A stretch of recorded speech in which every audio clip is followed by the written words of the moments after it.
ሃይ ጋይስ እንዴት ናችሁ? ደህና ናችሁ? እኔ ደህና ነኝ። እናንተ ደህና እንደምትሆኑ ተስፋ አለኝ እና በያላችሁበት አላህ ሰላም ያድርጋችሁ እና እንዴት ናችሁ? እኔ ደህና ነኝ።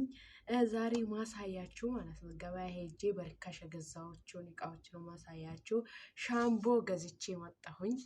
ያው ለእኛ ሴቶች ለራሳችን ቢሆን ዘይትም ገዝቼ የፀጉር ቅባት ገዝቼ መጣሁ ማለት ነው። ሻምቦ ሁለት ነው ገዛሁት። በነገራችን ላይ ሁለቱንም በጣም ነው የምወዳቸው። እዚህ ጋር ዶድራንትንም ገዝቼ ነው መጣሁት እና ዛሬ የገዛኋቸው እቃዎች እነዚህን ይመስላሉ እና በጣም ነው ቆንጆ ናቸው። ግን ያ እኔ ሁለቱንም ነው የሚጠቀመው እና በጣም ወድጃቸዋለሁ ማለት ነው።